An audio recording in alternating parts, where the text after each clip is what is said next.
Good morning. It's a beautiful Saturday morning and the station is Atlantic Television Network. It's Atn Saturday.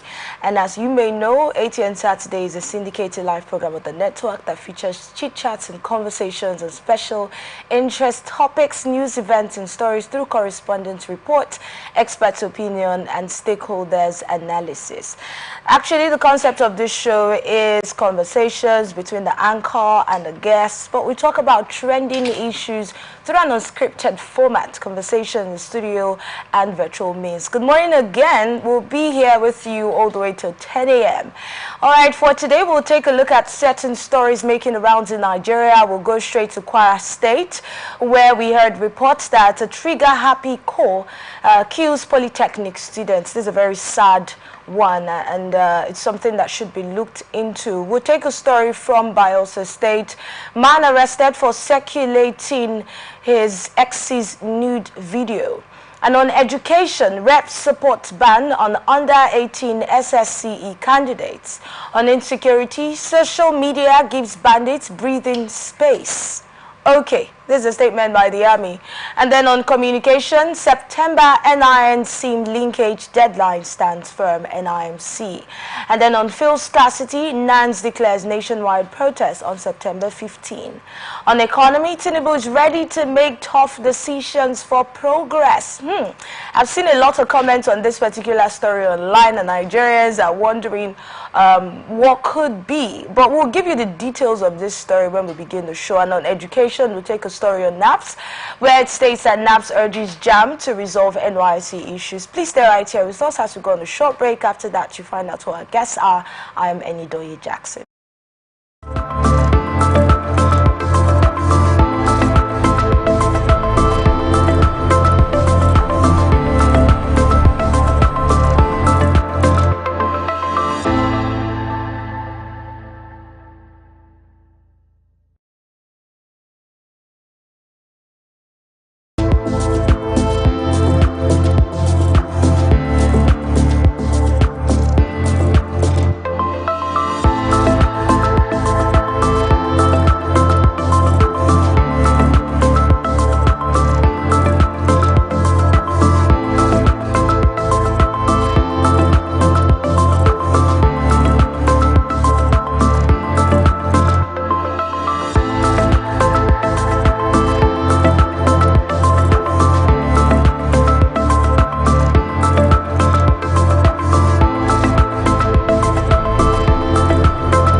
From the line across the ocean to the land beyond the mountains, through the Sahara, we bring on-the-spot news, live analysis, expert discussions on trending stories in politics, business, socio-economy, sports, and documentaries. So catch all the updates on the happenings around the globe. Stay focused on the fact today. Only on ATN. From the line across the ocean to the land beyond the mountains, through the Sahara, we bring on-the-spot news, live analysis, expert discussions on trending stories in politics, business, socio-economy, sports, and documentaries. So catch all the updates on the happenings around the globe. Stay focused on the fact today. Only on ATN.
All right, we're glad to know that you're still right here with us. It's still Atlantic Television Network. Welcome. If you're just joining us, with me in the studio is Pastor Great Man Badom. He is a public affairs analyst. As the title already implies, he is a pastor. Good morning to you, Pastor. How are you doing? Good morning. Welcome. Thank you so much. Good to have you. Yeah. And also joining us in the studio is the Amiable ambassador himself, Ambassador Ikie. He is a public affairs analyst, also amongst many other things. Good morning to you, Ambassador. My pleasure being here today. Good to have you on Atn Saturday. Yes, I'm here.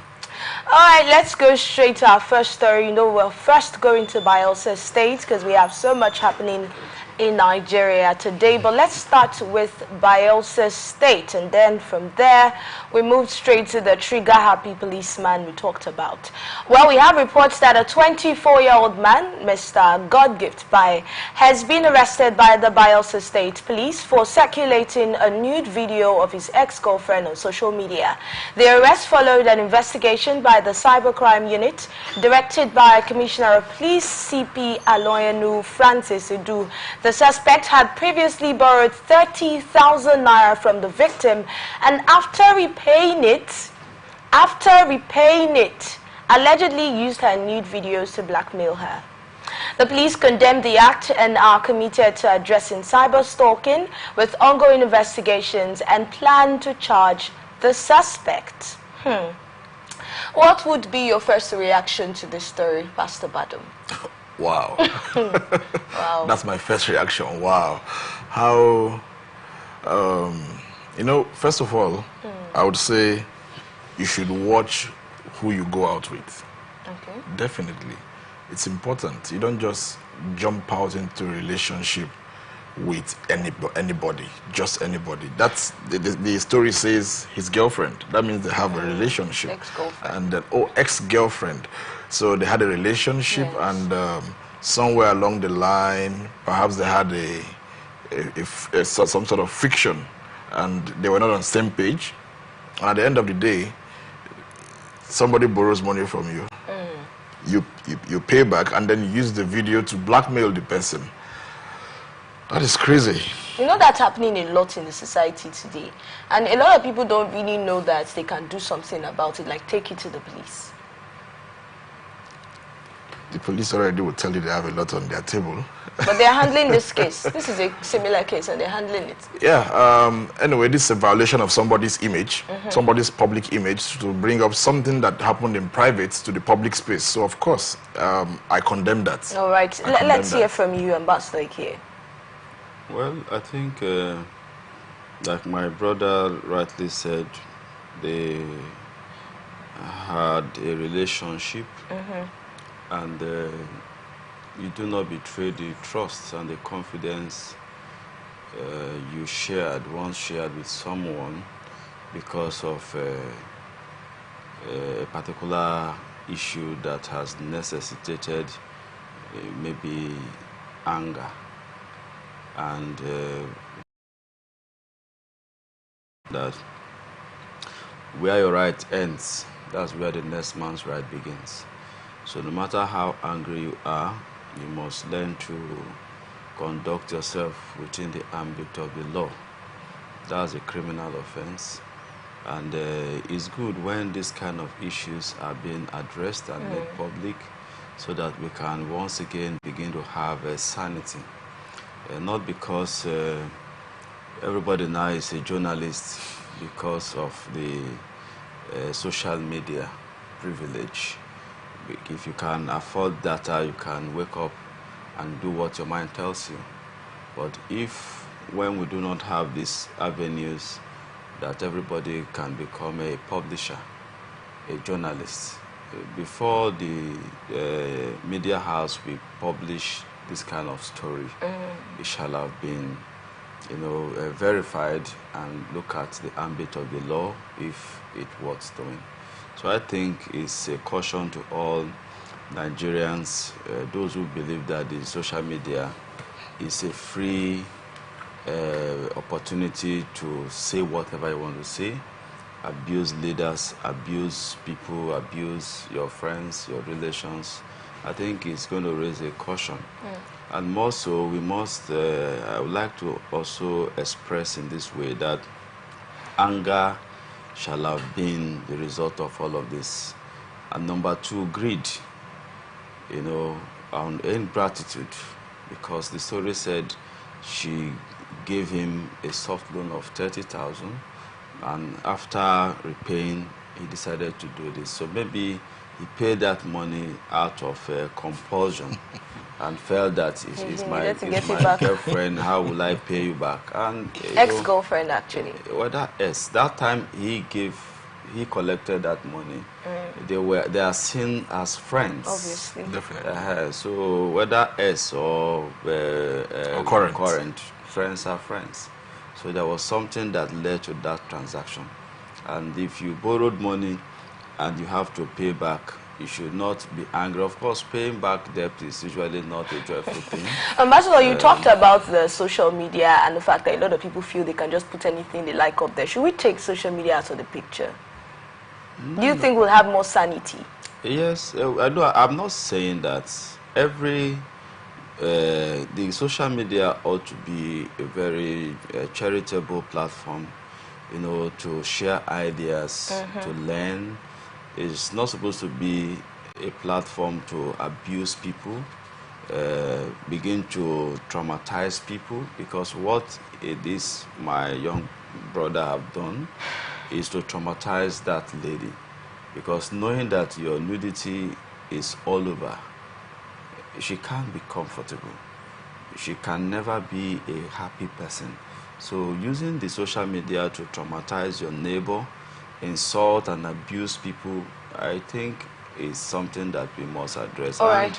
Lastly, I would like to say that the act of anger, for whatsoever reason, I've always defined anger, though it's not the general definition of anger in dictionary, as negative reaction towards people's actions.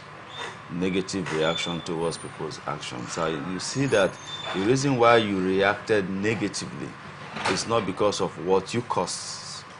It's somebody's action that is making you now to react negatively. So the big question is anger what reacting negatively? Does it want to really, you know, cause you to destroy people? So that's why we must watch it, because it's a very bad... Thank you so much, Ambassador. Pastor Badom, earlier you mentioned the fact that you feel people should watch who they date. Don't just date just anyone. Definitely. But how careful can one really be? As careful as possible. Like the ambassador just said, you see a lot of things happen. People just jump into relationships for different reasons. Because they are lonely, because they feel bored, or because they feel this guy has some finances, or this girl is so pretty and all. I think it's more important to become friends. Become friends, watch who you get to eventually say, this is my intimate partner. So it's important that our young people watch character. There are so many things to look out for before you call somebody an intimate partner. You know, the word boyfriend, girlfriend talks more about intimacy. So before you get to that kind of level with somebody, perhaps you're looking forward to the next step of probably getting it to marriage. So you should probably look at some key things like character, some traits. What are this person's character traits? What are this person's flaws? Some people let's just ignore the flaws. We'll get better. We'll get along. No, that's not the way it is. There is no way that somehow somebody who has exuded this level of anger to the extent of posting the nude pictures of your ex-partner on social media would not have shown some kind of smoke in course of their relationship. Okay. Yes, it's very possible. In fact, in the first place, let me ask, why should you be having perhaps an intimate moment, which by faith, which I represent, is abhorred? But let's look at the societal system where you're having an intimate moment and then you are recording it. What is the intention of recording it? What were you keeping it for? So from that instance, you should begin to see that the person who is recording a nude section is obviously not in his right senses or in her right senses. Why should I have minute sessions recorded, because it could be implicated one way or the other, even if it doesn't fall into the arms of your angry boyfriend who must have paid the loan out of anger and compulsion. It may fall into the hands of a phone repairer. Perhaps your phone goes bad. Or you may have some, you know, these new phones we use are all Google enabled. Your files are stored. You transfer your phone to another, you begin to use a new phone. Once you log in your email, your old pictures, everything falls back in place. So people should be more careful. Yeah, people should be more... But you agree that people change? Obviously, people do change. And that's what birthed that question. How careful can one really be? As much as possible, be careful, but always understand as well, like you said, that people do change. But as much as possible, be careful. Somebody who is so angry would not just wake up one morning and be so angry. You must have seen anger traits in that person. Okay. Everything there is no fire without smoke. It must have smoked a while. You are ignoring the smoke. And someday it blows up into a full-fledged fire. And then you begin to criticize the fire, forgetting that it once showed you some traits that I am a potential fire coming up. So you have to be very careful with the potential fires you date. All right, and then people should also know that you can report these cases to the police. A lot of times people don't know what cases they can report. Some people don't even know what to do in times like this. But the truth is, you should actually report such cases to the police so that something can be done about it. We have too many of these cases in our society today. It's too much. And I believe that actions and steps should be taken. All right, now let's go to Kwara State. We have reported that from Kwara State Polytechnic student Ishola was fatally shot by a police officer along Panat Road. Now, he is an ND2 part-time electronics engineering student, and he was on a motorcycle while police arrested him and demanded money. Despite not having any, he was shot in the arm and bled to death after being chased by officers. His family and friends have protested, calling for an investigation by the Inspector General Police and the Governor. The Kwara State Police Command has yet to comment, and he was later buried according to Islamic rites. That means he was buried at that time, in fact, because they do their burial quite earlier than some other people do. But Ambassador, this is not the first time we're seeing a story like this. I remember you and I have discussed a story that's similar to this one. But this is still an allegation until it is proven by the court. But this is the report that we have. I'd like to get your thoughts on this story. Well, first of all, we like to condole with the family of the deceased, the fellow students, and also the Kwara State government for the loss of our beloved brother. First of all, I equally want to look at the story, how reliable it is. They said the police shot him while he was running. Is that correct? The big question is, what must have led to his trying to run away? Because if you have nothing incriminating, there shouldn't have been avenue for you to run. So until the police do their sincere investigations, because very many of us are not in the scene, but if the story that is written, that police shot him while he was trying to run or escape, it means there is more to the issue to be unraveled. So I want to believe that knowing the truth, first of all, is important. But the only unfortunate instance now is that the young man is already dead or late. Okay. So there is no amount of investigation that's going to bring him back to life. And all we could do right now is to condole with the family. And as well, want to, why I'm not blaming the police so much is because of the issue that he was running. Okay. So I would like to know why the police really shot him. But of course, we are not celebrating what the police have done, because he is not yet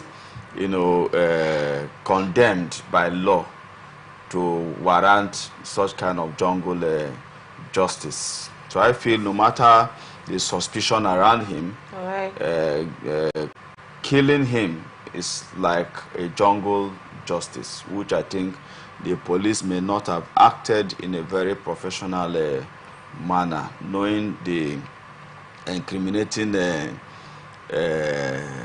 aspect of the law, because he's not yet a convict, he's still a suspect. So that's why I feel that the police did not conduct themselves in a very professional manner. And I equally want to use this opportunity to still plead with the Nigerian police, not all police officers. The act of seeing every young man, because of how they look, to become cyber fraudsters should be checkmated. I'm very much sure that young man may look like what they call Yahoo boy, a cyber criminal, and I'm sure he's in trying to muzzle him that could lead to such. The report says that the police actually stopped. He was on a motorbike and the police stopped him to collect money from him, according to the report. But because he didn't have any money on him, he decided to move and they chased him and then shot at his arm while chasing him. So you get the picture, right? That's what I'm saying. Is he a cyclist? Is he a moto? What does it matter? No, what I'm trying to say is, they stopped him. What crime did he commit for police to ask for money from him? Okay, so there's a crime. There's a crime that you commit that would require police to ask money from you. We are discussing as Nigerians. Yes, if you're discussing it in Nigeria, then you know that a lot of times you don't need to commit a crime before the police can stop you on the road to ask you for money. That's what I'm saying now. If the police, I'm a realist. If the police suspect him to be a Yahoo boy, what most time they do is that they negotiate for price and they let them go. So we are Nigerians. For me, I don't speak like somebody who is in Europe. That's what. Yes, then you shouldn't have said. Then you should have said what crime did he commit. That's why. What crime did he commit that made them stop him? That's why. If you're a Nigerian, like you have said, and you're a realist, then you will know that a lot of times you really don't need to commit any crime to be stopped on the road. The question I raised was a rhetoric question. I wasn't expecting an answer. I was only trying to pose a question. What have this young man done that would warrant the police wanting to demand money from him? So that's why I asked that question. I wasn't expecting an answer. That what crime has he committed that will warrant police demanding money from him? Let's bring Pastor Badom into this conversation. Yes, let's get to hear from you. Let me begin by lending my voice to what the ambassador has said. Let me lend my voice to the family in a way of condoling with the family that they've lost their son, and also with the Kwara State government, who we've been told from the reports that in this case to see how they can bring the police officer to book.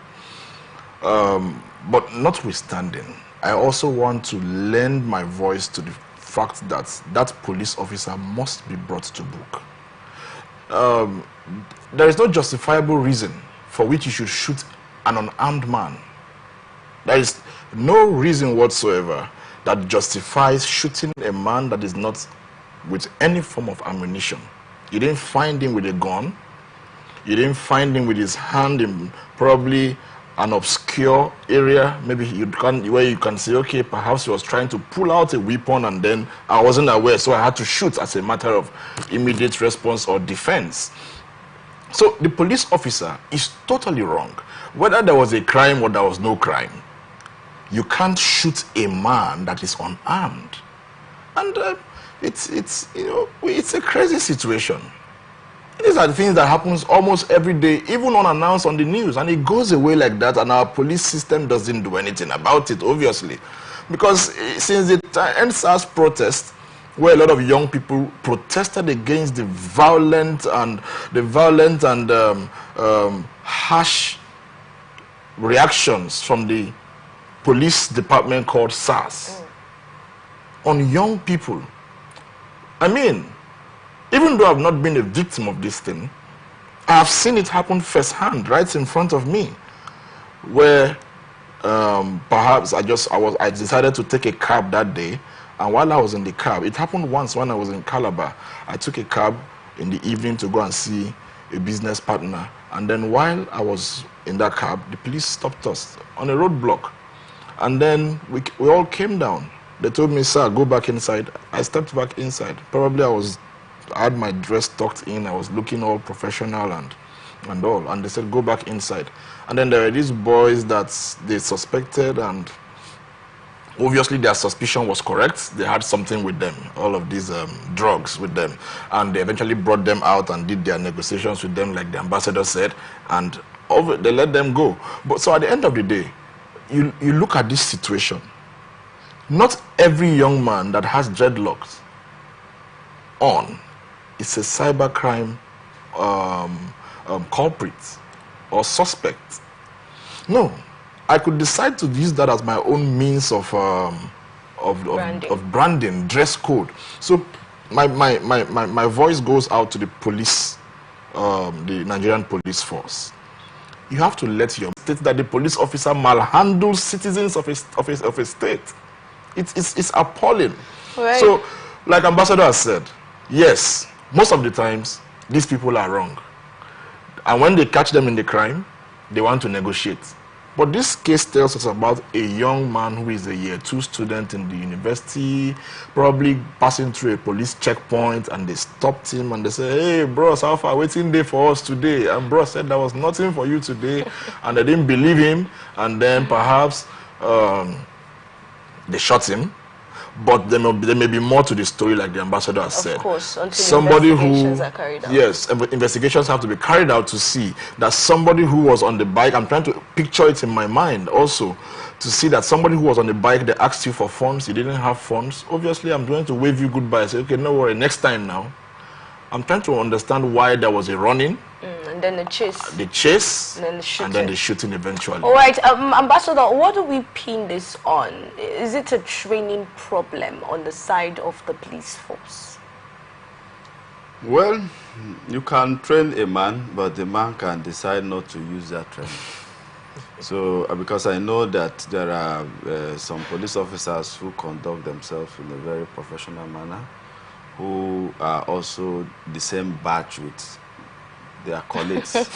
So I will now wonder if it's not the same training that they received. had. So you can train a man, but he can choose not to use what you have. But the reoccurrence of these things, you see, the reoccurrence, would you say, are you completely taking the training out of the picture? You see, the intent of a man, the issue about training, you can finish training someone and the person decides. You have the choice. How come we have so many people deciding not to take the training? Well, no, they have been trained, but they choose not to use. How come we have too many people choosing that? Of their profession? Because when we look at it now, you said earlier that you are a Nigerian, you're in Nigeria, you see these things happen, right? And the truth is, if we call like 10 Nigerians into the studio, a lot of them, amongst that number, I don't want to call a particular number because I have to work with facts now. A lot of them will tell you either they've been victims or they've seen this happen. So it means that we have too many of them doing this. No, you see, we may not really have too many of them because the number of police that are on the checking points cannot be compared with others who are not at the checking point. Where we see much of these abuses are on the checking points. And I can tell you for free that we have very responsible police officers. Of course. We have police officers who conduct themselves in a very professional way. So, but the problem is, once a finger is stained, touches the oil, it's assumed that all the fingers are bad. So we have good police officers. We are not neglecting the fact that there are also corrupt elements among the police officers. So, but our request and our plea is that joining the police force, you should join it with a heart of patriotism, with a heart of brotherhood, with a heart of love and passion for your country. Do not join the Nigerian police force because you are jobless and that's the only opportunity you can be engaged, even if that's your reason, but you can't follow the rules. You know, do not join the police force because you feel it's a way of having a legitimate cover for you to perpetrate criminal activities. Because we have seen cases where police officers are caught in criminal acts. And so probably such a person or individual was a criminal who was only looking for a criminal cover to have a legit, opportunity of carrying arms and then begin to carry out his criminal intentions. So I think that the motive of you joining the police should be right, and if there is any reason for you not to continue, you can excuse yourself. There is opportunity for you to resign. There is opportunity for short service. So I want to encourage that we should not destroy continually the image of the Nigerian police force, because without the police, we cannot really have a safe society. No matter how bad they are, their presence are still helpful. Because in a community where there is no police interventions, what happens there is something that you cannot even say it in the public television. So I want to still encourage Nigerians that let's love the Nigerian police, let's cooperate with them, and let the Nigerian police too cooperate with the citizens, conduct themselves in a civil and professional manner, so that we can become that friends that we ought to be with the police. All right, do you think there are also improvements needed with the training? Yeah, I would basically say after training, there is retraining. You don't just train a person and commission them to work. You ensure that there is retraining. So when you train, you must set up key performance indicators. Okay. What are the things that you should be expected to do? How do we adjudge that you are doing what you were commissioned to do? And how do we penalize you if you are not doing the things that you were commissioned to do? And then what are the measures? Because it's not always about penalties, but what other measures can we put in place to ensure that, okay, more training is done? So when you train the Nigerian police force, you also retrain them. There should be a regular training, not just for the top cadre, but especially for those ones who are going to interface with the citizens. It's important that you continually train them. Another thing I will talk about is mental wellness. These are jobs that I'm a trained psychologist, and I studied human behaviors, and I realized that a lot of things that happens with humans happens from the standpoint of emotions, because we are emotional people. So at the end of the day, you realize that a police officer, I also want to ask, what kind of trainings are they giving? When you are always giving when the training is always tough, resilient, you are already expected to begin to imagine in your mind that every situation you face out there is going to be tough. You get the point? But when the training is built on resilience and patriotism, like the ambassador said, you then realize that while there is a place for resilience, toughness, there is also a place for love, passion, compassion towards the next person. That is very critical. So when our police officers are more patriotic, not just the citizens being patriotic this time, but our police officers are more patriotic, they see that I should love this person. This person, we should see the police and feel secure. I should see the police and not panic. We should see the police and not say, again. That is the reaction of most Nigerians when you take statistics. Then number two on my retraining, there should be wellness. Wellness trainings.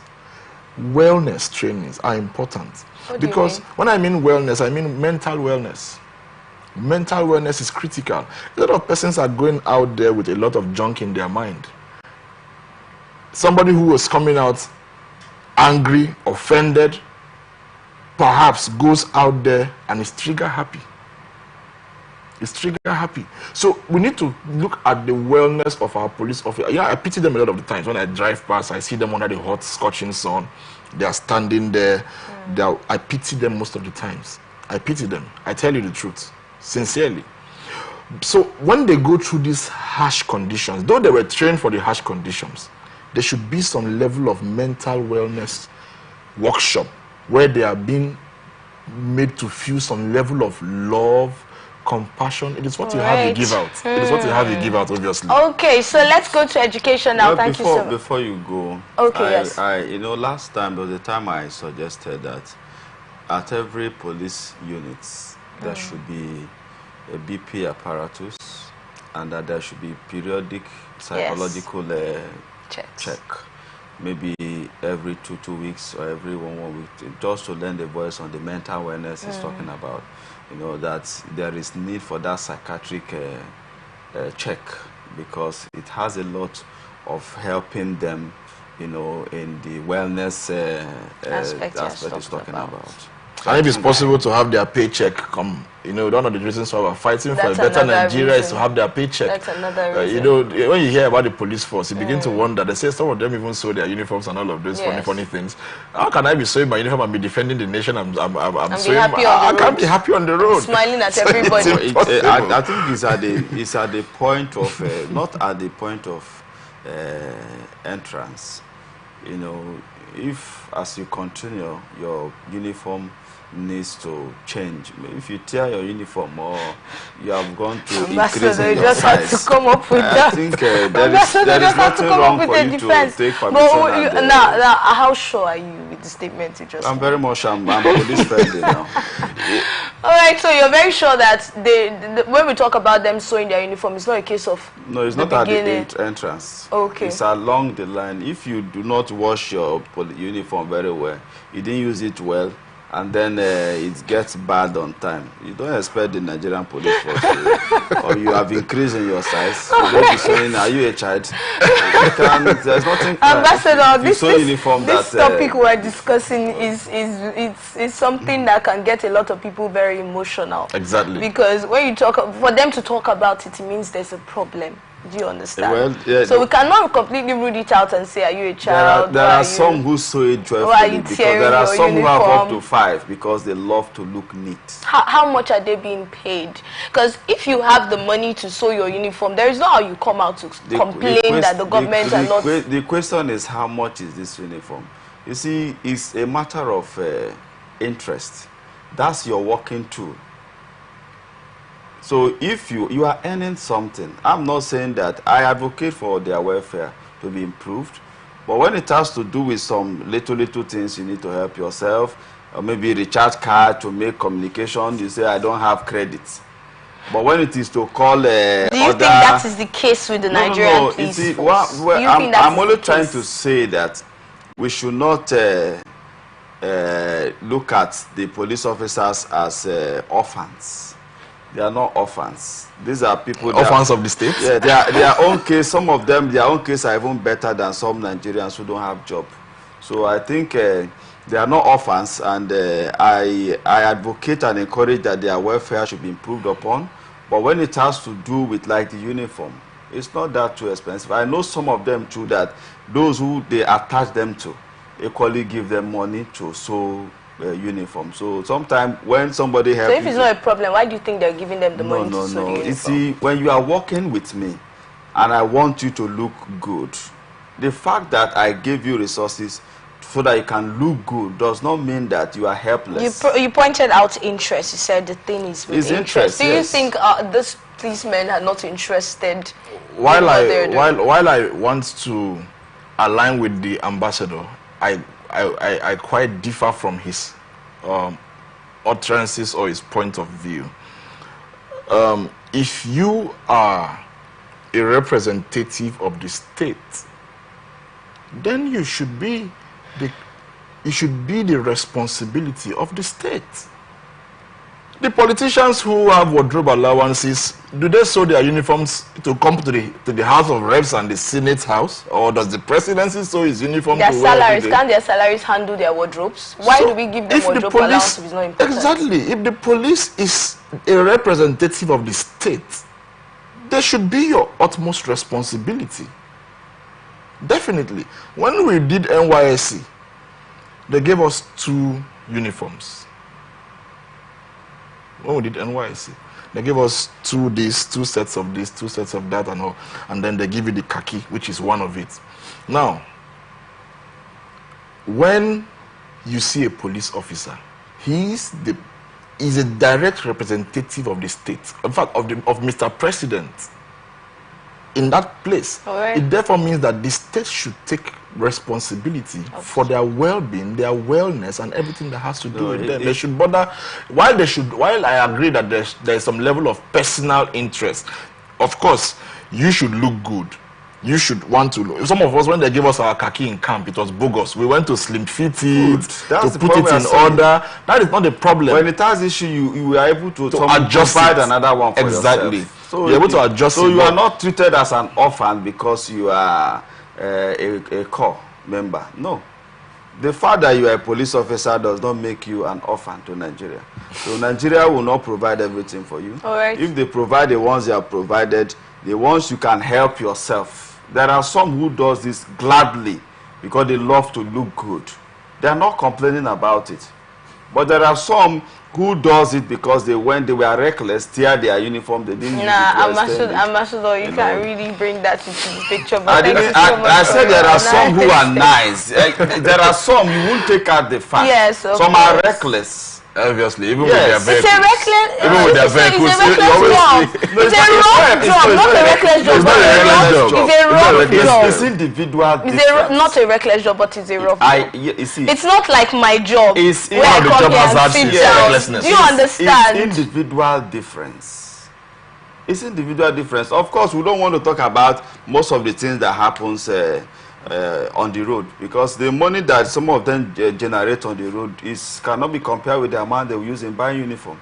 So we should not be talking that they are but you said they're not so much, and you actually made a stand for them. No, I'm saying that I said we have some bad elements. Definitely. Everywhere. I didn't say the police family is devoid of corruption. All right, I never said so. Thank you so much. Let's go to education now, because we've been talking about training and retraining. It's important we talk about this. The federal government's decision to set 18 as the minimum wage for candidates sitting for the senior secondary school certificate examination may remain in place, according to the House of Representatives Committee on Basic Education. The policy, effective from 2025, prevents students under 18 from taking the exam and affects university admissions. The policy, linked to the 6334 education system and the Universal Basic Education Act, aims to ensure students' cognitive and physical development aligns with their educational progress. While the decision has sparked debates, the government is working on a framework to ensure current students are not adversely affected. You know, sometimes the stories are just on two sides. I'm mentioning this because we also saw a report that the Ministry of Education said that they did not talk about the examinations, that the age limit was for the entering the university and not for the examinations. And now we're seeing the reps coming out to say that they are actually aligned, supporting the ban on under 18 SSC candidacy. Well, let's get your thoughts on this story, Ambassador. Well, if you are not going to admit a child having successfully passed his or her exams into the university because of age, why in the first instance will you collect money and accept that child to enroll in such exams? I think it's a criminal or immoral action. So if you know as a government as JAMB, because the money that those children will pay through their parents gets into the government coffer. So you will enjoy my money, and then when I rise successfully, you will deny me of the privilege of or the right of passing that exam. I think the laws should be very much compared, because The criteria for entering into the university is through your WAEC, your NECO, and JAM, right? And then possibly the post-UMA exams. So these are the criteria. So if they are reviewing it for the purposes of age, I wonder why they review. The problem that we are having in our society today has nothing to do with age. Of course, because of the globalization and the computer and jet age that we are, children are growing more faster in their mental capacity.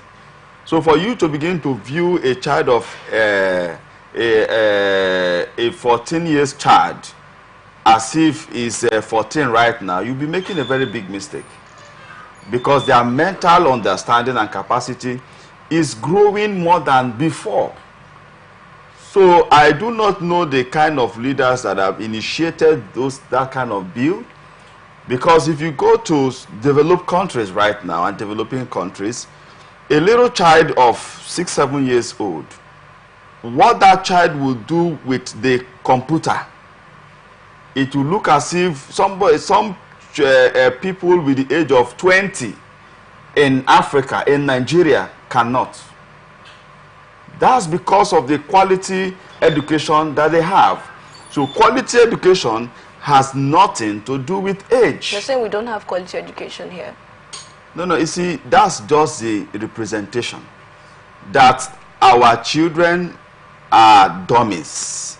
So trying to expose them to this kind of educational exams and opportunities at the age of less than 18, it means that you are making them not to comprehend well. You're saying that's what the Ministry of Education is implying? It has the implication that our children are dummies. Their brains are not. Yes, that their brains are not working well. And I'm only trying to let them know that in developed countries, what the variation that they are using cannot be compared.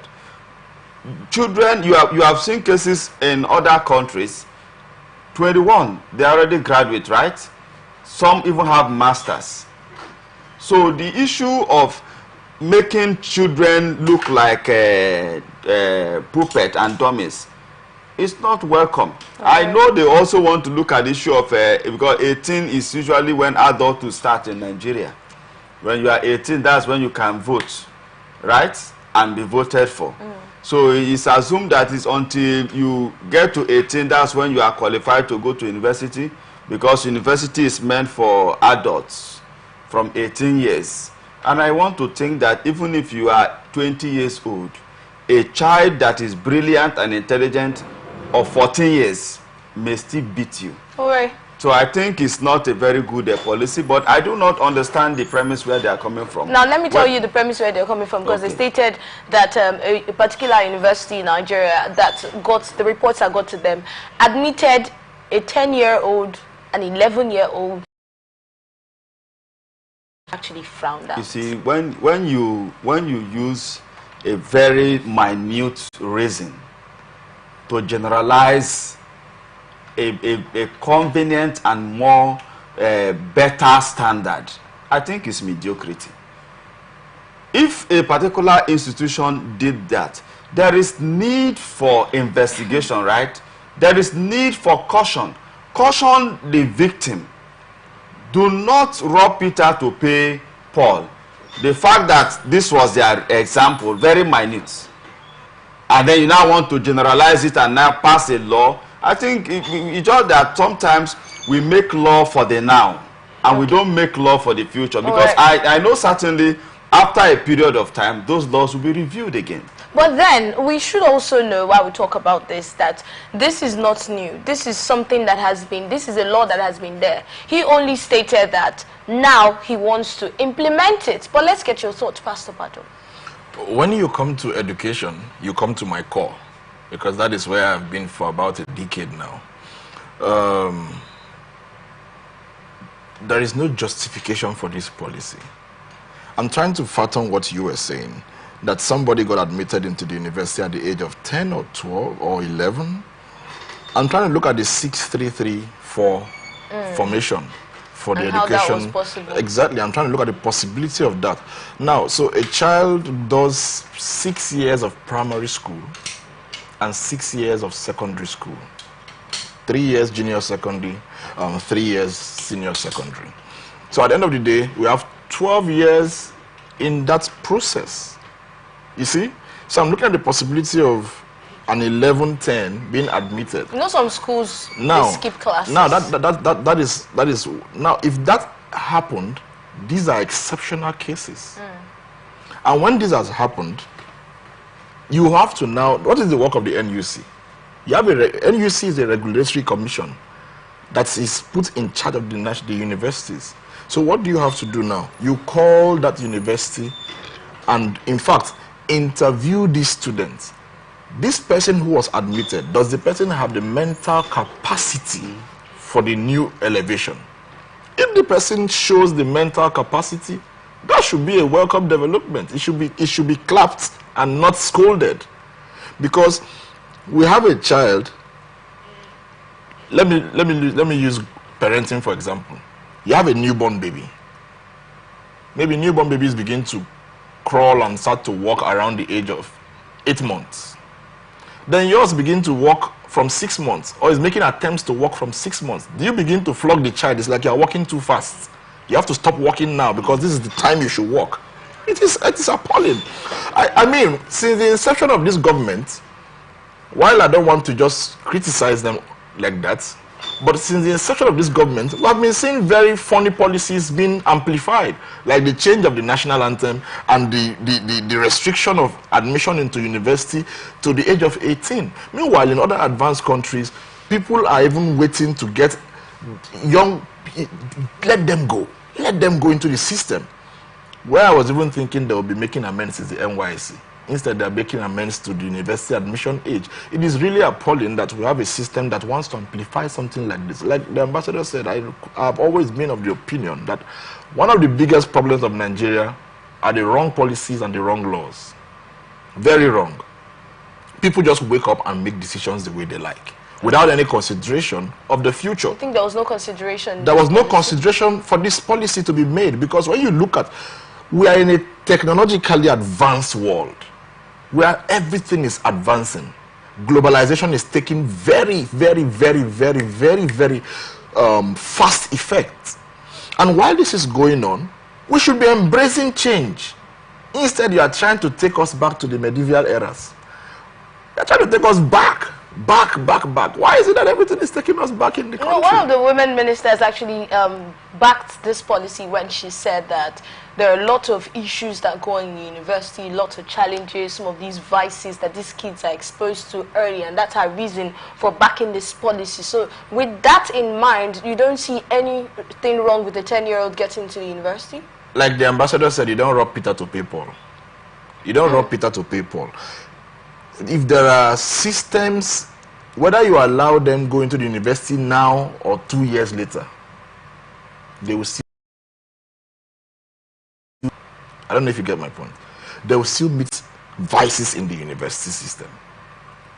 So while these vices are existing, it is the responsibility of the university system and the government to see workable means to curb that vice, not to stall another process, because in your opinion you feel that stalling this process is curbing this vice. Okay, if they say don't admit 10 years old, or sorry, don't admit until 18 years of age, will it stop cultism? Will it stop the social vices in the university? It obviously would not stop it. In fact, when it comes to education, I have cried about education for many years now. Because when you look at our educational system, a lot of things are wrong, right from curriculum down to... Okay, now let me look at this other point of it. If you are bringing up a justifiable measure, then we can begin to say, okay, let's look into this policy. I think it will be a bit favorable here. When you want to keep these children from the high school age, when they have written their WAEC and they have written their JAMB, the first thing you must do is to ensure that JAMB does not have a validity period. I can't write JAMB after secondary school and then you tell me to wait till 18 and I have to pay to write JAMB again. So when I've finish from the secondary system, I write my JAMB and my WAEC. As WAEC is valid for a lifetime, my JAMB result should be valid for a lifetime. When I'm done with that, what do you want to do with me between that age to the age of 18? Do you want to revitalize our vocational systems? If you want to revitalize our vocational systems, then this may be a workable policy. And then you don't just say this policy will take effect from 2025. What measures are you putting in place to handle this policy? So if, for instance, you want to revitalize our vocational systems, then tell us by 2028 or by 2027, this policy will take effect. By that time, we should have been able to revitalize vocational systems around the 36 states of the Federation. In fact, in all the 774 local government areas, we've put in a robust vocational training system that when the children are done with secondary school, we compulsorily send them into vocational training. I mean, in Japan, in Finland, nobody writes exams in the primary elementary levels. It's not, you don't write exams because they don't teach them competition. From the beginning, they teach them patriotism. Don't you think that has helped our educational system? You don't think it has impacted our educational system in any way? The exams, yes, in the primary level. That is the biggest problems that we've had. In fact, victimization begins from exam. If we are going to run a system where everybody is treated equally, we are deviating now a bit. But let's deviate. This is a good deviation, but still on education. Still on education, not deviation. If we are going to run a system where everybody is treated equally, when you see the exam system, there is no equality in the exam system. Because at the end of the day, somebody is bleeding while the other person is rejoicing. Some people failed all through their lives because they failed one exam. Meanwhile, exams are not the true test for knowledge. I could read for an exam, memorize, cram for that exam, and pass the exam. And not know what you Meet me 2 days later, everything you asked in that exam, I do not know any answer to any of them. But then, Ambassador, do you agree that this examination, especially in the primary level, is something that is not impacting the educational system positively? Well, you know that I have always advocated a very big intentional review in our educational system. And what also goes on in my mind is it a policy or a bill that is trying to discourage and eliminate Western education in Nigeria? That's far. Because so many things are going on in my mind. Okay. Where some people do not really appreciate Western education. And is it that it has infiltrated into the National Assembly, where they are now trying to come up with policies to discourage Western education? These are things that is yearning for answers. Again, I equally feel that it's time for the online universities to strive. It's now time that foreign universities will strive, because if you put up so much bottleneck, bureaucracies in your own institutions, nobody will want you to delay the destiny of her children or his children because of your policies that seems to be inimical to the development and the welfare of the children. Now, if this policy will take in place in 2015, right? 2025, that's next year. So are you saying that a child who is 13, who is already maybe 14, 15, trying to round up the secondary school, have to wait behind? For another 4 years. For another 4, not a fault of his or hers. This was a policy you made. So what remedy, are you going to employ on these innocent children because of this kind of, I don't want to say reckless policy. But I'm wondering how come we're not aware that this has actually been there. Because I remember after my secondary school, some of my mates who tried to get into school were not up to 18 at that time, were not allowed into the universities. They had to go to private universities. Well, so this is not a new policy. Well, when you talk about it not being, if the policies has been there, there is no way they will tell you it's going to start in two. They said according to the Minister of Education, yes, when he made this announcement, he said that this policy has been there, this is not something new, but it has not been implemented all this while. So now he wants to pay more attention to making sure that it is implemented. Like he said, it has been in the Universal Basic Education Act all along. But he is now amplifying it. Yes. He's giving it a voice. And what we are criticizing in this program, on this program today, is that in a 21st century globalized world, why should you be amplifying an archaic policy? When you are in a new world, you should be saying that this policy, like I said, if we review our educational system drastically, there may be a place for this policy to be enacted. Let's say, for instance, from the primary years, the focus is different. If you go to the junior secondary years, they are jam-packed. Some of them are doing 18, 21 subjects. Crazy. One with heavy school bag. One political office holder will wake up and remember he did history when he was in school. He said, add history. He will come and Talking about adding now, we're about to add, you know some of these courses, some of these subjects we're taking off. Some of them are no longer doing those language, traditional subjects, those Igbo, Yoruba. Some of these schools are no longer doing that. And now we're looking at imputing it back into the system. That's talking about adding, that's another. That is what I'm saying. But is there no need for this? You see, the policies, the content, the curricula or curriculum of our school system, we have always said is part of why we are having liabilities in the name of graduates. Exactly. The content is not, viable. It's not a content that makes you self-reliant at the end of the day. When the UB declared the emergency in the UB Structure of Education and saying they're going to review some of their policies, I applauded them. And I thought that what they should be telling us now is how the content of the educational system have been reviewed, to meet global needs. Any education that does not solve problem is a waste. It's not education.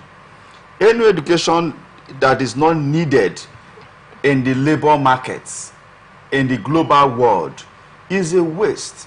So we have been advocating, put up content, put up courses that is, contemporary needed today, so that when our young people graduate from the school, they will be needed to solve the problems in that industry. So the challenge of our educational system has nothing to do with age. All right. Nothing at all. What we desire is the content. Review the academic content to become solution driven. So once you create that, you are in the right path. So what they're trying to say is it will help to kill the educational system more, because you are chasing rats when we are supposed to be chasing elephants. So I think we are going to achieve low performances. We are going to produce more liabilities. We are going to discourage academic, enthusiasm among young people, because age limitation can be a very bad, discouragement. And so my appeal, because we have leaders who are headlong. They are bent on doing what they desire, want to do, even if it is not going to be impactful positively on the society. So I want to use this opportunity to call on parents, begin to exploit online educational system for your children. Let the foreign universities begin to open up for Nigerians for next year 2025 and let entrepreneurship begin to come up alive so that our children's destiny will not be wasted. So you're saying we should look for alternative measures right now? Yes, everybody look for alternative measures. All right, for still on education, we're going to talk about NYC. You mentioned NYC earlier. We're going to talk about NYC, but that will be after a short break. Please stay right here with us. Don't go anywhere.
Quite an interesting conversation going on right here in the studio. Thank you for staying right here with us. We are back, and let's move straight to the next story.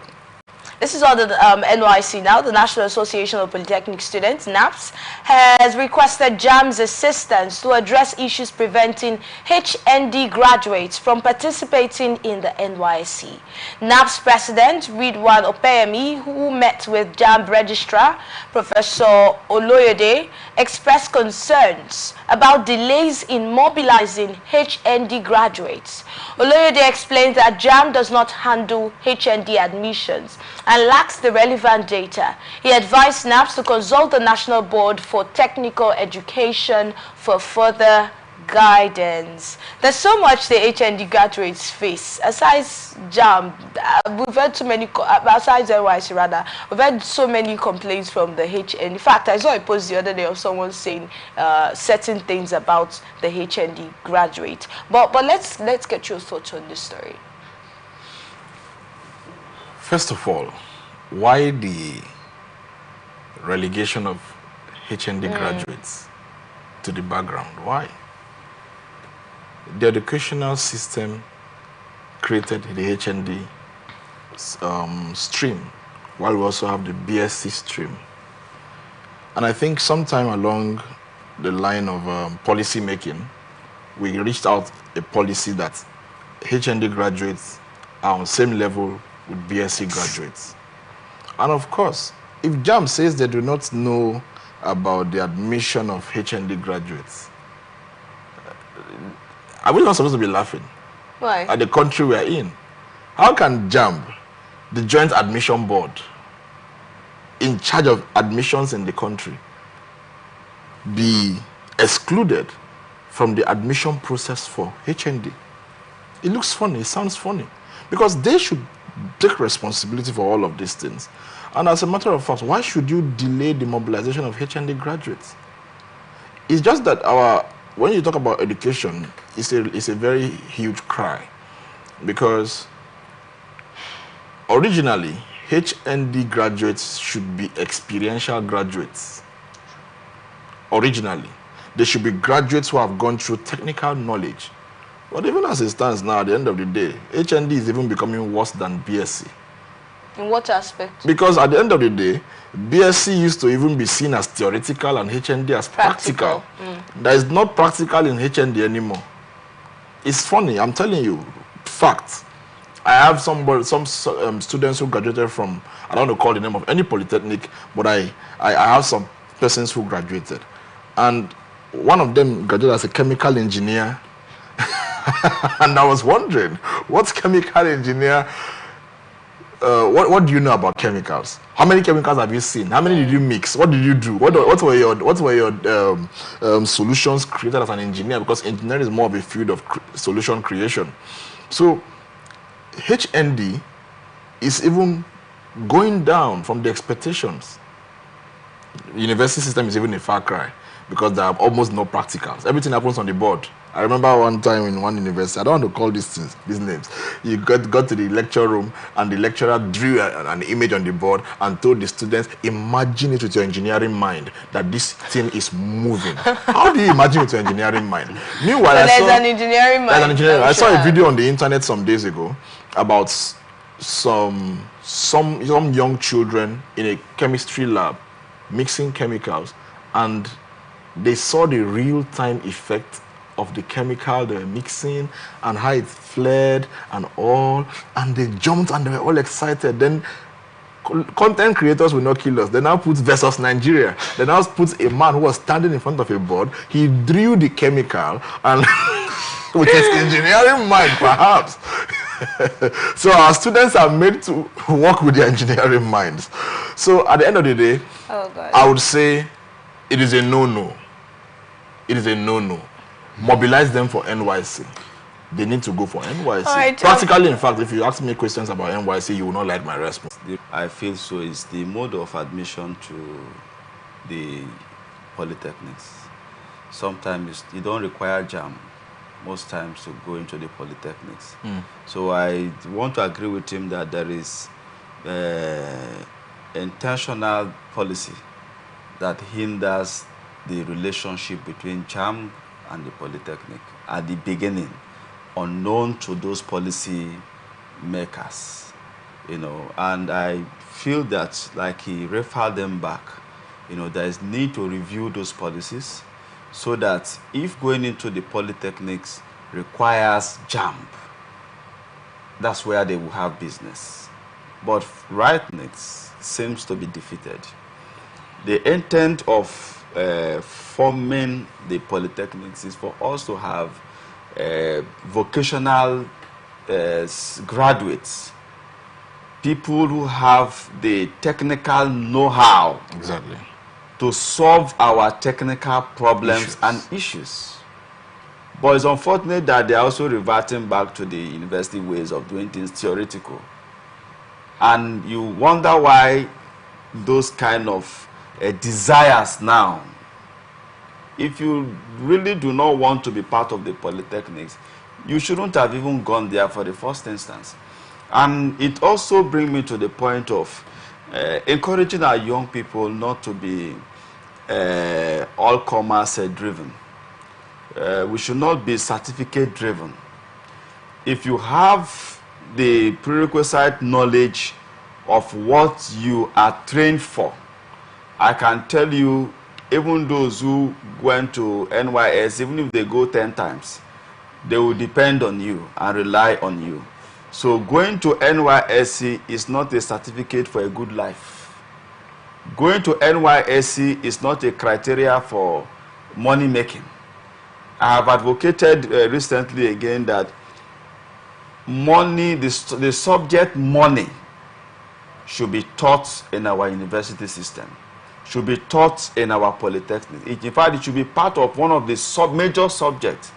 For every course? Yes, how to generate money, how to invest, and how to use money. I think different courses will definitely talk about the money part of every profession. Why it should be an intentional subject is because we need money for everything. We use money for everything. We need to know how to invest, because this is part of why we are having frustration after graduation. All right. Because we do not know how we can turn our Don't you think that they talk about the financial aspect?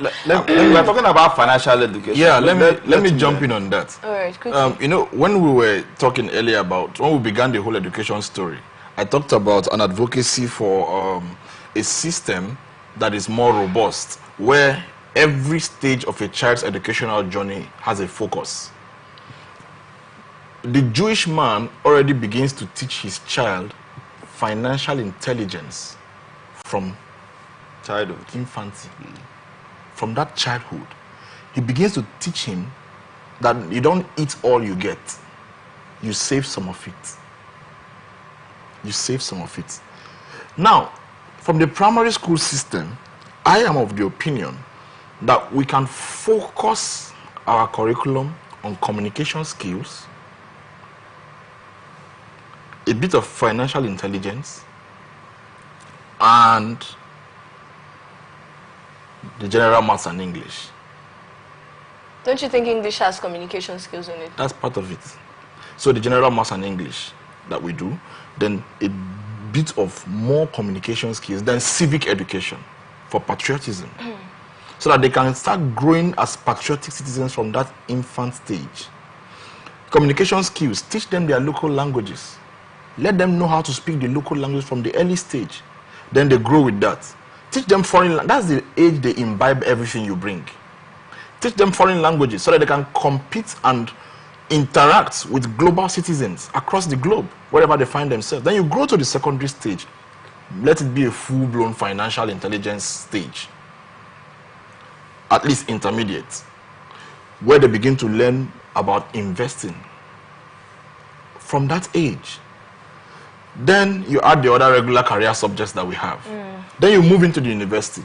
It should be the place where they are taught all of these things. Because, like he said, when you finish school as a graduate, when you graduate from the university, the next thing you're expected to do is to solve problems. You work. You create value, and money comes. When you send somebody to the university, you are imputing something into them. They should know how to turn that thing into solving problems and making economic gains for themselves. So, NYSC, if you ask me, NYSC, if that is defeated in the university era, NYSC should be more of a scheme that makes our young people service-oriented and entrepreneurial. What happened to the side scheme in the camp? It will amaze you. It will amaze you. Teaching people how to do Said and all of those things does not originally convert them into making money. Yes. So you talked about entrepreneurship. Yes. That's teaching them various skills that they can build. I mentioned those vocational and entrepreneurial skills earlier. Now, when you come to this university, this NYSC stage, you need to teach them real time how to convert your skill to money. Like he said, real time. How do I convert what I have learned to money? How do I make financial gains out of it? We have a kind of misplaced priorities and all of that. See, our young people are not ready to start sitting down at that age when they finish university. You know, somebody has finished university, they come and learn tailoring. Or you're talking about the theoretical classes of Said where people are sleeping. And then you're wondering, what knowledge are they passing to these people? Because they're sleeping, making videos and talking about how boring the Said classes See, let me tell you something. Our educational system fails to realize that there is a certain age where things can be imbibed. If you're teaching me some vocational skills at my earlier age, I would imbibe better than you teaching me now. That is fact. All right. At that early age, I'm still very curious. We have an educational system that is just turning out chunks and chunks of graduates without any place to fix them. So while I'm already at the university, I'm already thinking of how to make money. One time I was in your studio, I talked about the get rich quick syndrome. When the person is already seeing family problems, economic hardship, those who graduated before me have not even gotten a job, then his mind and focus has shifted. Whatever you are teaching him that cannot bring quick economic gain is useless to him. But if you see that we have done a good educational review and brought in these things timely there is a time when something comes, it hits. If you have brought it in at that time, these people will pick these things. So as they are progressing to the next phase of life. Somebody has a course in a university called project management. Somebody will still do the same course on Coursera before 1 year, and you are done. The person who finished on Coursera will get a job. Online platforms now, it could be anyone. Exactly. The person who finished on the online platform would get a job before the person who did 4 years university. You can imagine that. You know, I don't think a lot of people would disagree with you when you talk about teaching these children how to make money from when they're in secondary school. Because we've noticed that a lot of children in secondary school want to make money. And that's why some of them don't want to go to the university anymore. They just want to make money. And when you talk about the societal vices, that is when, even though they go to school in the morning, they still have a lot of time in their hands, and then they start learning and picking up a lot of bad things from the society, all because they want to make money. Let's look at, we're talking about Yahoo, let's look at some of the people that are getting involved in this. We're looking at children sometimes. That's why we are advocating for financial intelligence education. Yeah, financial education. Financial education. When you teach people what they are interested about, they will have keen interest about it. Every child knows the importance of money. So some of them are already carrying family pressures that's what we are saying. SS1. Yeah, so knowing the importance of money, and you are coming to teach him about atom. No, but he should know this. He should know atom. No. What we are saying is that he should know. See this area that you want to make money. See how you can. You are getting it. But there's also something called atom. Is it not? So Atom can come later. No. You see, in teaching, they say you have to bring in something of interest first. Is it not? No, you start from the known to the unknown. Exactly. So where the interest lies is money. Is everybody, not like it decided the Jewish form of education, you know. And today, most of us are still being deceived by our fathers' advices. Why? Because in their time, the advice was go to school and get a job, right? And then your future is secured. But right now, when I talk, some people say, why are you sounding like that? I said, if your father asks you to go to school, or mother to go to school, that when you graduate, you get a job. When you graduate, you go and ask your father, where is the job? Because it's your father who told you that when you go to school. But he didn't advise you wrongly. That was what he knew at that time. That's what he knows at that time. Yes. Now, but what we are saying right now is that for our father's advice to be useful, the content of training in our university system should be solution driven. Solution driven. So their content should be reviewed. It should not be the same type that my father had to go through. And then secondly, we are in an era that we are now advocating to say, okay, get trained and create job for yourself and for people. So you need to get trained so that you can create opportunities for yourself. Because the jobs are few. Right. Once you go to school and get trained so that you can create jobs, in other words, you are coming out to become a solution to people's problem. You are coming out to become a service rendering person. Then at that point, you will not graduate and be waiting for one government job and be frustrated. Oh, government have no job. I've been a graduate for 15 years. As if government asked you to go to school. I haven't found any job. Government did not ask you to go to school. You wanted to follow the line and advice of... No. My point I'm trying to advocate is that let us take responsibilities on our future by taking decisions on what will happen to our lives. So do not say because my father went to school. All right, Ambassador. Let me quickly, add, 30 seconds. Quickly, 30 seconds. Let me add to what Ambassador has said. You know, I want to practically say there should be order. While we are making our advocacies, there should be order. Atom will not come after money. Money will come after atom. Because there is a stage for you to imbibe everything. Like what we said earlier, we said when you are growing a child, teach them how to start saving. The basics. The basics will be savings. Teach them from the primary school the importance of savings. Is important. When they grow to the secondary and university level, from secondary, begin to invest the basics of investment.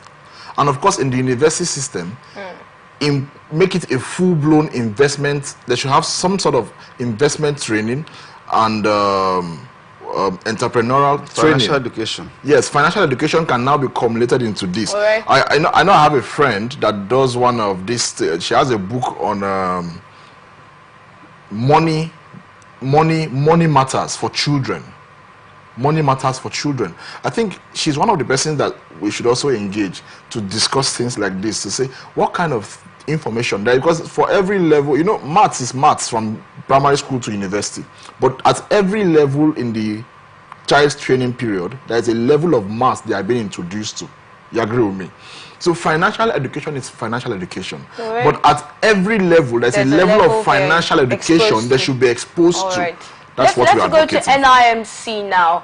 We have reports that the National Identity Management Commission has reminded Nigerians and legal residents that the September 14 deadline set by the federal government for linking your national identification numbers as your NIN with subscriber identity models, that SIM, remains firm. The commission assures that its equipment and staff across over 10,000 registration centers in the country and abroad are operating smoothly for NIN enrollment verification and data modification. In a statement by its head of corporate communications, Dr. Kayode Adegoke, NIMC emphasized that its centers are open for NIN enrollment and individuals can visit any location. For those seeking to modify their NIN data, they can use the NIMC service self-service portal at self_modification.nimc.gov.ng, subject to terms and conditions. Okay, how do you see this NIN and the SIM linkage that has been on for some time, and then the deadline? You know, they are calling on Nigerians now, but when it's deadline, they don't need to call on anybody. Yeah, I don't want to be seen as being negative when it comes to the Nigerian story. Okay. But we need to call a spade a spade.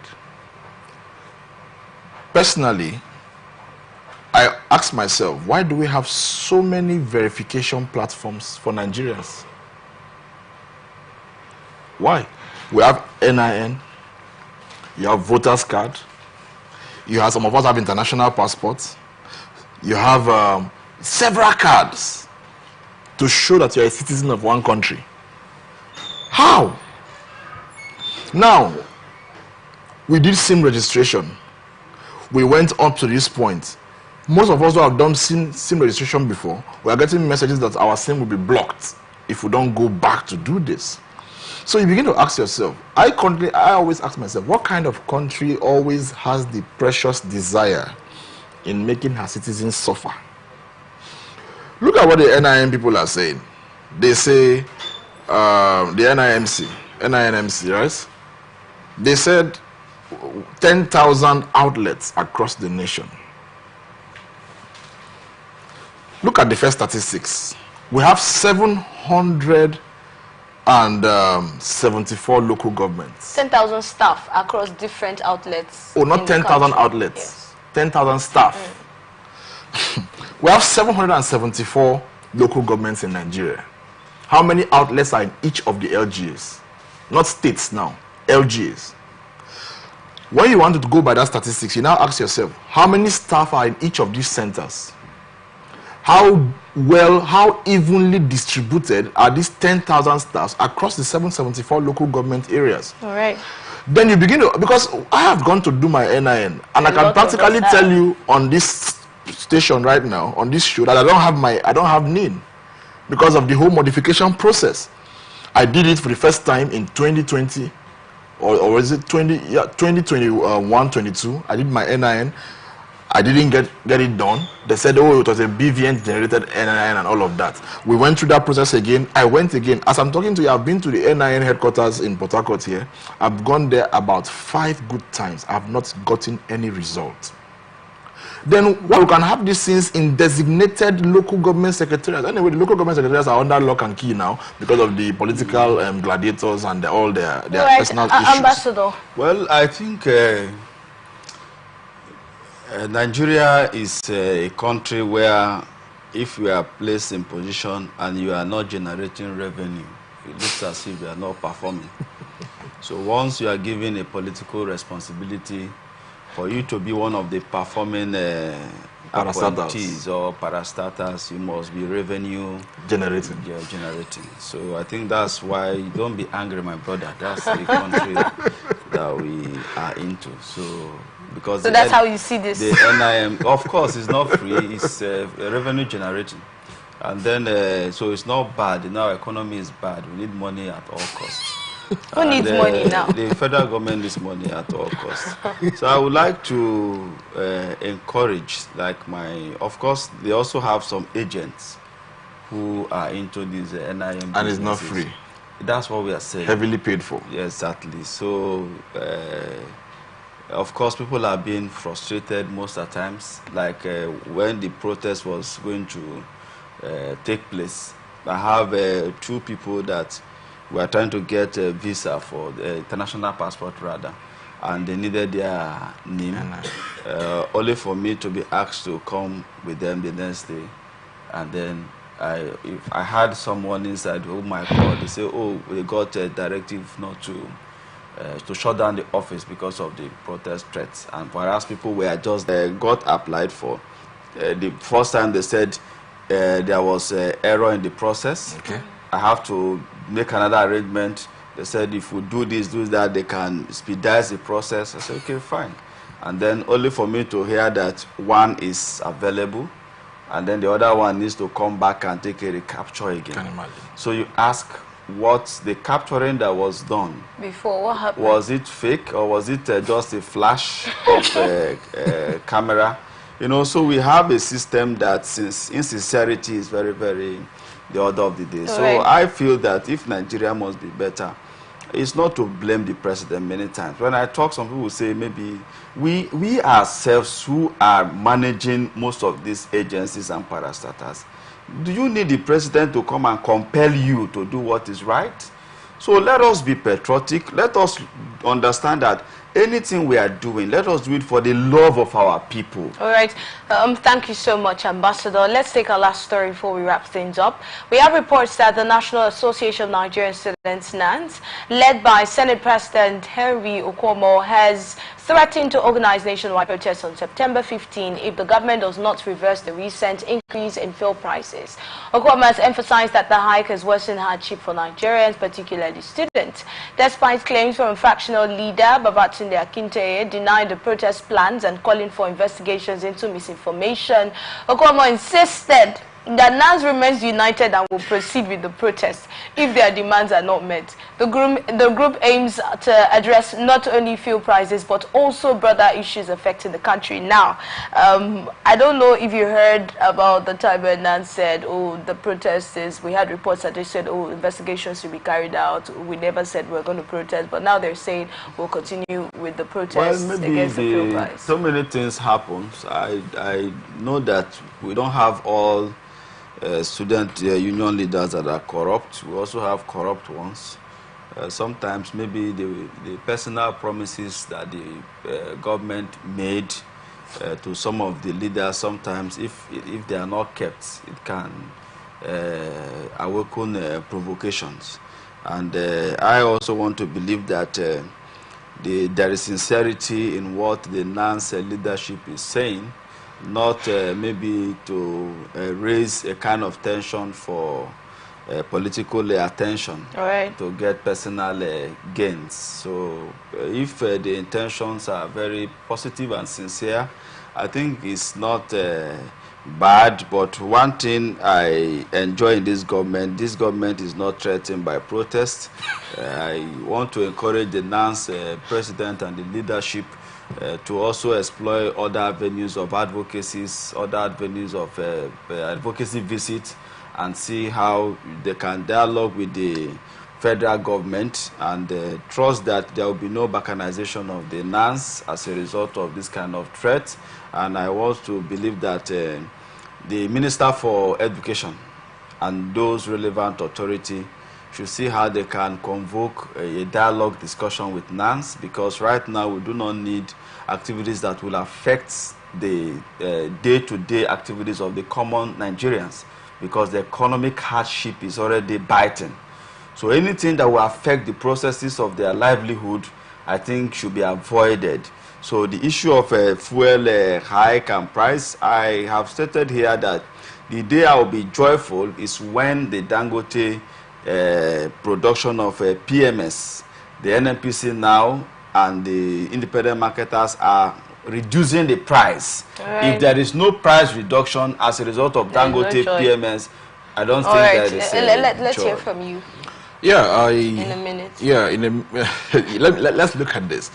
From what we just saw, it means that there are two factions talking here. There's one faction saying we are going to protest, one faction is saying we are not going to protest. And that has always been the usual thing in Nigeria. You know, like he said, even when we're talking about the NIN thing, the day we have a Nigeria where you don't need to pay anything extra to expedite things is the day we have a good Nigeria. And there's no express. No express payment. It is payment, this is it, this is it. So when you look at these two factions, it tells you, see, the students' union should be non-partisan. They should be apolitical.